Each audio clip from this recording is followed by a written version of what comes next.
I'm Ron. I'm Ashley, and you're listening to the Wrestling Fam Talk Show. On today's episode, we're going to be covering Winter is Coming, the AEW event that just happened, our thoughts about the past few months of AEW, CM Punk, Brian Danielson, Cody Rhodes, free agents from Ring of Honor and WWE releases, and also news about Kevin Owens and how we feel about him. We'll start off with Winter is Coming. This event just happened tonight of this recording. I'm a big AEW fan, as you know, Ashley, and you are too. But one thing I've been noticing ever since Daniel Bryan and CM Punk have debuted is there's been some letdown shows, Yes, a lot of them. and this one let me down. And when I talk about letting me down is when you build something up so big and then you put on a show that's a basic show. I remember the show right after CM Punk debuted. It just seemed like a blah show, like a throwaway week. And all this talk about ratings. I always see people talk about ratings. AEW mentions it. WWE mentions it. I don't remember hearing about ratings growing up prior to the Monday Night Wars, and it just seems prevalent. So I'm going to talk about ratings because they're talking about it. If you're wanting ratings, you debut somebody big. Your next show needs to be a banger. Yeah. It needs to be top notch, not this random, almost like a Saturday night show like WCW would put on, where you have some jobber matches and this and that, and the main events aren't that good. And that's what I kind of felt like tonight was. You had the world title match, and then you had matches that probably shouldn't even been on there. I didn't care for any of those matches. No. When we talk about the world title match, the one thing they've been doing is they've been starting out the show with the main event, basically. And they do that because I believe the first 30 minutes of the show is commercial free, which is smart. But what they did tonight is they did a 60-minute match. So the half end, the most important part of this 60 minutes was commercials. Just I get into the match and then hey, we got to break away from the match. I would have rather had it opposite. Yeah. I would have rather had the commercials in the first 30 minutes and then let me get into this in the ending. Speaking of that, the match ended between Adam Page and Brian Danielson in a draw, a 60-minute draw. I guess that's fine. I didn't really care for that. And the reason I didn't care for it is Brian Danielson came on the scene. He wrestles Kenny Omega. They have a 30-minute draw. Adam Page is in his first title defense. Brian Danielson dominated that match, in my opinion. Most of the match, he dominated. He looked good. Hmm. So if Adam Page beat Brian Danielson, it wouldn't have done anything Yeah. to hurt Danielson. It's hurting Adam Page to me. Your first title defense and you draw. If they were going to do that, because they turned Brian Danielson into a bad guy for this match, I don't know if it's permanent or not. He's doing a great job being a bad guy. Hmm. Don't get me wrong. I loved the way he did it and the build up. But if you're going to do a draw, I would have just had them both good guys then. Yeah. If you can't pick who's going to win, I see that they're trying to protect everybody. They can't lose. But that was the thing that I liked about AEW. There weren't any draws like the first 2.5 years. Yeah. You knew you were going to see a finish, and that's what I enjoyed. You knew one of those individuals were going to lose somehow, some way, and they keep moving on. Everybody loses. In the UFC, I'm a big Cowboy Donald Cerrone fan. I stick with him. He got destroyed by McGregor. He loses a lot of times, and then he wins some. It doesn't affect how I feel about him. Yeah. Same thing with Brian Danielson. If he would have lost, he looked great in the match. Hmm. What I would have done is, and I'm not an expert. I'm not. anything, but I'm just thinking because it's fun to think about. What I would have done if you were building Brian Danielson up as a bad guy, right? The whole time he's beating the Dark Order, friends of Adam Page, getting people to hate him because he's just destroying these guys, and Adam Page has to come in and save him. What I would have done is I would have had Daniel Bryanson had the same match, ended it with Adam Page winning. Yeah. Daniel Bryan's, but I'm sorry, Brian. I'm gonna keep saying Daniel Bryan. Brian Danielson, in turn, I would have had him continue on that rampage of wanting another title shot because they're trying to set up another title shot probably Mhm. for the next pay per view or next big event. I would have had him done the same thing, but this is what I would have done. Anna Jay, the woman in the Dark Order, she's dating Jungle Boy, and if you're into it and you watch the shows and you read on the internet, some people don't know that, some people do. I know she's dating Jungle Boy. So what I would have done is, you know how he would find out what Dark Order member was from whatever city they were going to go to, and that's who he challenged. Well, Anna Jay on some of the vlogs they do was talking crap to Brian Danielson, like "I'll take you on" or whatever. Wouldn't it have been funny and wouldn't have been kind of pull the strings if he would have continued to just beat the Dark Order members to try to get Adam Page to give him that title shot. Adam Page is like, listen, you already got your shot. I got all these other Mhm. contenders that I got to deal with. I put you away.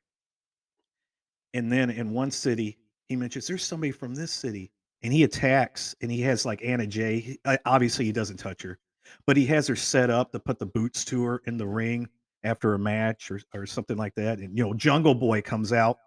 Let's say Adam Page comes out, he can't get to her. The Jungle Boy comes out. It kind of sets up like a twist where now Jungle Boy's with Daniel Bryan, gives him kind of something to do, but he also earned that title shot against Adam Page because he's about to stomp her, and Adam Page is like, "Fine, I'll give you the title shot or whatever." And then Jungle Boy hits the ring, and you can kind of set up a Daniel Bryan Jungle Boy match for a Dynamite heading into it, but then you got your rematch. Yeah. Something like that, something that would just continue on. It would make him even more of a bad guy because of that. He lost, and now he's doing this to get that title shot again. That's what a bad guy does. A bad guy doesn't have a draw, and then now we're going to have a rematch. I guess it wouldn't have bothered me as much if we didn't already see a draw from Bryan Danielson just a mere 2 months ago. Mhm. People win and lose. We can't keep everybody undefeated constantly. If you were gonna do that, just match all these big time players up together and just forget the storylines. Yeah. Because the storylines are you got winners and losers. Just forget the storylines then. Match them up.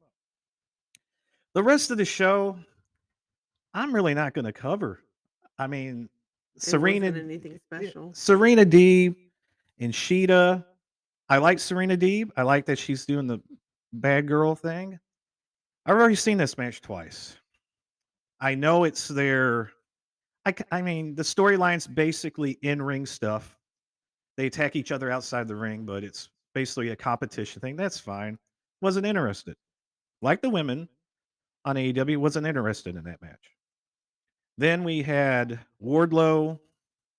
We had let me look up. I forgot his name. That's how much I cared. Let's see here. Um, who was the guy? Matt Sydal.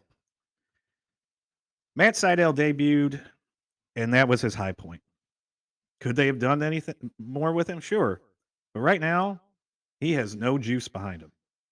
I like Matt Sydal, the former Evan Bourne of WWE. Eh, I mean, it was just a little snippet of Wardlow going to end up facing MJF. They're doing the whole Triple H Batista storyline from 2005 where the big monster is getting like MJF knows he's Wardlow could beat him, but he's using him and they're doing a little sprinkles there. Okay, great. Not interested. It's kind of boring. Then you had MJF versus Dante Martin. It was great seeing Dante Martin get his shot. I know we were really high on him in the Mhm. summertime when we were really doing these podcasts, and it's great to see him on it. But again, main event against MJF, foregone conclusion. I mean, this seems like it should have been a main event of Rampage. Yeah. Dynamite needs to be hard hitters. So, not to be, I'm sorry to be so negative tonight, but I'm a straight shooter. I like AEW, love AEW, love all the wrestlers. Tonight's show, and I think the reason I didn't care about these matches is because of the sour taste I had after the first match.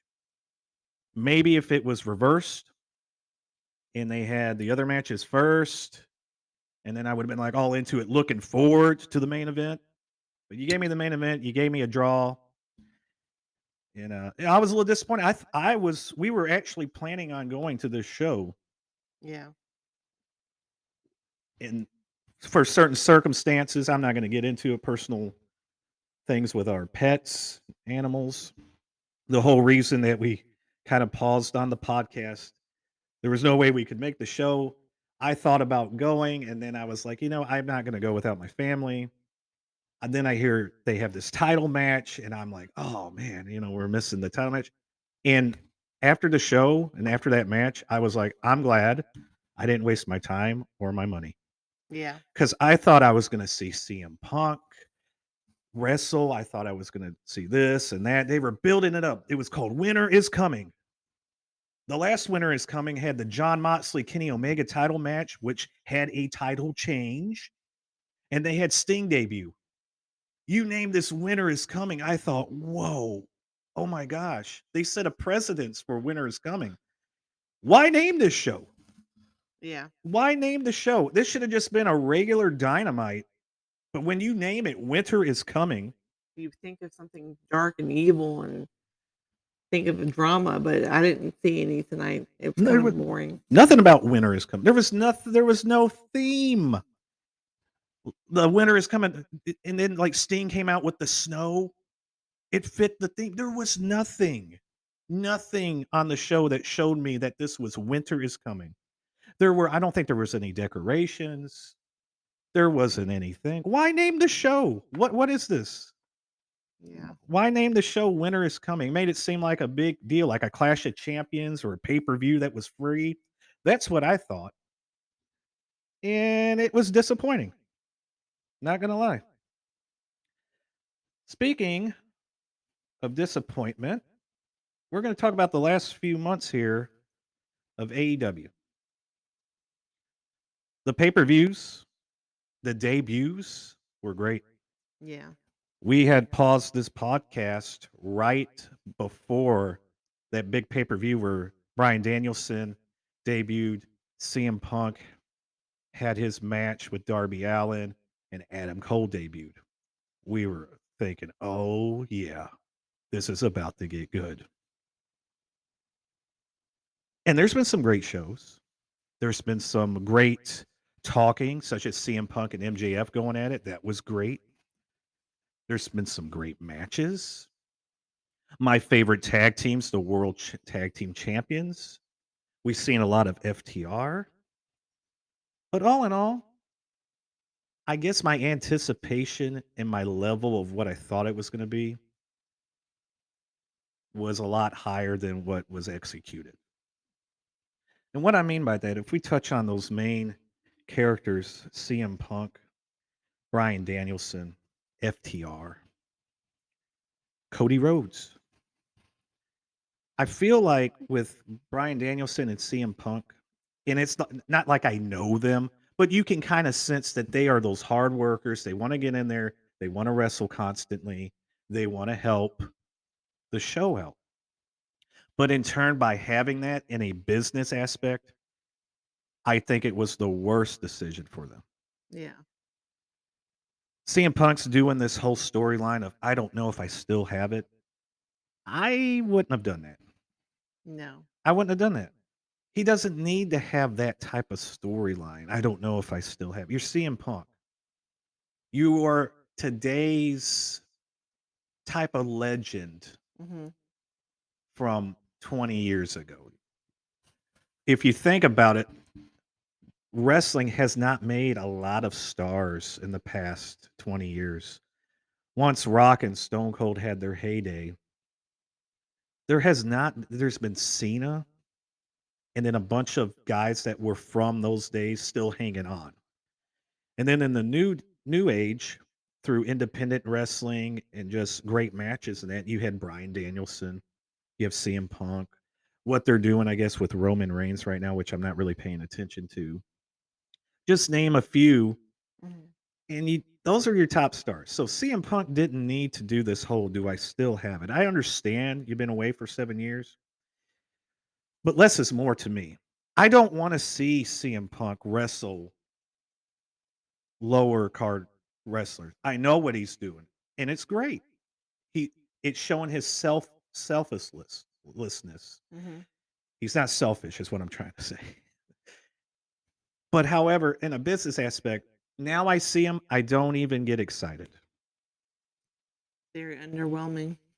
because I see him all the time. Which is, and again, don't get me wrong, I love seeing him back, but I don't want to see him against these lower card guys. If you're going to have them back, do what they're doing with MJF. This Mhm. is great, stretching it out, but not every week. Yeah. I don't want to see him every week. And like tonight, I said I was glad I didn't go because he didn't wrestle because he's been wrestling like every week. And then the night that I would have probably went, he would have just came out for the last few seconds. I would have been like, oh yeah, You would just think that if they're gonna have a show called Winter is Coming, you would have some of your big guys actually showing up and wrestling. yeah, They should have held them out maybe a 2, 3 shows and then had them come to this one. yeah. I mean, you wanted to feel special. Same thing with Brian Danielson. When they wrestle, I want it to feel special. Like, oh, CM Punk's, but it was almost like he was wrestling on Rampage. He was wrestling on Dynamite. He was just constantly there. They would have a match and they're like, let's hear from CM Punk. Hey, give me let's have a time to simmer. It was great, but keep that nostalgia as long as you can. And I even see him Punk, he would say it in his interview, his little promos, and then he's like, "Oh, I thought you would be tired of me yet." He knew that that was a possibility. It's not like they're done. They don't know this. I know what they're trying to do. He's trying to help. He wants to get back in the ring and wrestle, and that's fine. I'm just saying, as a fan, and my honest reaction when I see or hear that music or see him come out, it's not the same. Yeah. It's not the same. I like seeing him, but it's not the I feel like they could have stretched this out a lot Mhm. longer where these guys are just hitting the top guys because there are a lot of top guys. I know they're like, "Oh, let's stretch this out for years and years." You could have still done that with the top guys. Yeah. And with as many wrestlers as they have and as less shows that they do, there's a lot of wrestlers I haven't seen in a few months, and then they come back. They're fresh. You could have still done that with these guys. Mhm. You could have still done that because we'll talk about the ratings because they want to talk about the ratings. Ratings have not changed. They peaked, and then that was it when they debuted, and then it goes back to normal. So having them on there every week, with or without them, is not doing anything rating wise. But I'm talking about that feeling wise. That Mhm. this is something special. It's not special if he's on there every week. Yeah. Same thing with Brian Danielson. So those are lumped together. Cody Rhodes, however, he has that John Cena effect right now where people are loving to hate him. And I think he should just stick with it. Yeah. He's his most hated right now as a good guy that people want to see turn bad. It's the same thing that Cena does, rinse, repeat. But it works. The moment he turns bad, he's not going to be as hated Mhm. because he's a bad guy. The reason he's hated is because he's the good guy that people want to turn bad and he's going against it. So he just needs to keep that up. With FTR, the Lucha Brothers, they wrestled too much. They wrestled against each other too much. They wrestled in Mexico. They wrestled on pay per view. They wrestled on Dynamite. They wrestled on Rampage. They wrestled here. They wrestled there. Give me a break. Yeah.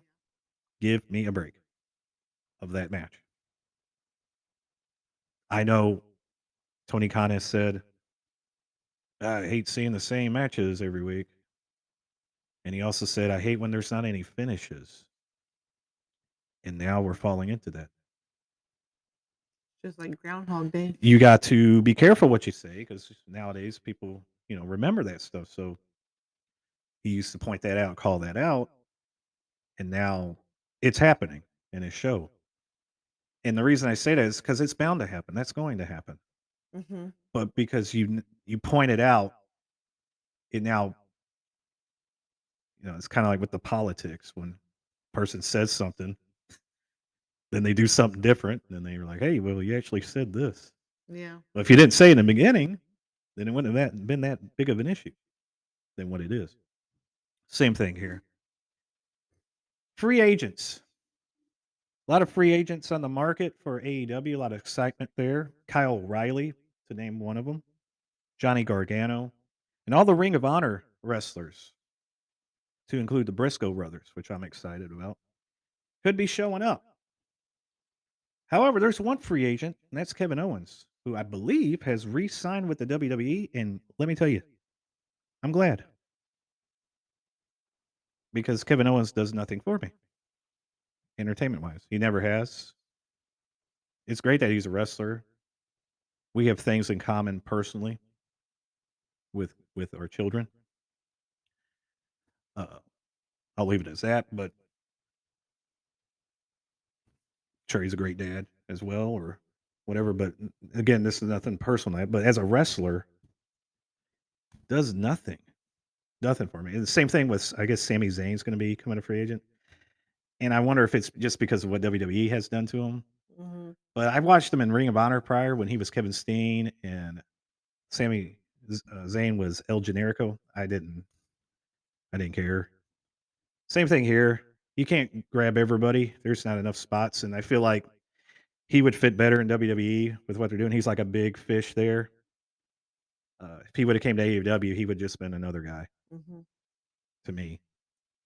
I don't get excited when I see him, so it's good on him. He got a lot of money, from what I understand. They threw a lot of money at him, and that's great. Worked out for him. And yeah, that's one of the free agents they thought was actually coming because he used to team up with the Young Bucks and used to team up with Adam Cole. Mhm. But yeah, I guess the best thing Kevin Owens ever did was what thing with Chris Jericho, and that was mainly because of Chris Jericho and what he did for the WWE. But yeah, a lot of negativity on this show. But I'm just going to be honest with you. I'm not going to. I still love AEW. I'm going to watch it every week. I'm definitely going to watch it more than WWE. And like I said, I'm not here to bash things and that, but I'll just tell you what I think of WWE. I try to watch it. I turn it on. And you turn it off. It pops on the screen and it hurts my head. It hurts my head. I don't know if it's the lighting on there. I do have some issues with my eyes with lighting, but the presentation hurts me. I know when they were doing the thing during the pandemic, when they were in that arena Oh, with that the was screens, horrible. oh, I was getting sick. Yeah. I was getting sick. I don't know what it was. I was like, I tried. I have literally not watched WWE in probably 3 years on a rate. I do try because I've been a fan forever, and I can't do it. And then the matches, and then the storylines. Like I read about it, and the matches on there. I know said we weren't going to cover this, but hey, I'm on a roll right now. I guess WWE is going to be selling again. They're going to sell. I don't know what that means. What that means for Vince McMahon. But they brought this guy in. His name's Nick Khan, and he's making a lot of roster cuts, as you see. That's why there's a lot of free agents popping up. And they're trying to make it seem as the WWE is making a lot of money. So I was talking to you the other day, and it was like two options. It was like almost what they're doing is kind of running the WWE into the ground, storyline wise, talent wise. It's just not entertaining. Mhm. And you have to literally do this on purpose because the individuals that are doing it were the same writers from the early 90s. Bruce Pritchard, Brother Love, he was there helping Pat Patterson and Vince McMahon in the late 80s and early 90s writing these storylines. So he knows what he's doing. They all know what they're doing. So what I'm thinking it is you could have two options. Let's put yourself in this situation. You could have a great roster, you could have a great show, but if you sold it, you made less money. Yeah. And then that person would inherit a great show. Or you could run the thing that you own into the ground, make it less appealing, but somehow make more money on the sale. Mhm. Which one are you going to choose? And I think that's really the gist of it, because what they're doing by releasing these talents and what they're doing with whatever show they're putting on, because it's not wrestling. Yeah. This is a TV show about wrestling. This is not a wrestling show when you watch WWE. I think that's what they're doing. They're making Yeah. the most profit and they're going to hand this thing off, make the most money, and whoever has it is going to have a less valuable product in the minds of their fans. Mhm. And I used to watch this when they used to just wrestle jobbers. I never missed a match. Hacksaw Jim Duggan, I would watch all his matches, beating up guys you knew he was going to beat. So I've been through the so-called boring time. I didn't just pop in during the Monday Night Wars when it was all popular. I watched this stuff back when it was wrist locks and punches into the match. You know what I'm talking about? Yeah. Little maneuvers. It wasn't this high hitting, high impact. It was about storylines and it was about seeing your favorite superstars. So it's not that, oh, I had this high point and now, oh, no, it looks boring. No, it's literally boring. It is. It's literally, it is not entertaining at all. And this is a fan since 19, let's Oh, I see, know. I watched the Von Erichs. I already did this spiel, but my first memories of watching wrestling, my first memories of life is me watching wrestling with my brothers, Von Erichs. That first memories of life, and then my first memories of WWF was Hulk Hogan and Andre. And so it had to be around 1987 is when I started really thinking about what I was watching when it came to that. So I've been through it all, and I never missed matches. You could ask my buddies Oh, from I high know. school. I never missed a Raw. I never missed a Shotgun Saturday night, a this show, a that show, a Saturday, a special on a Tuesday. Never missed it.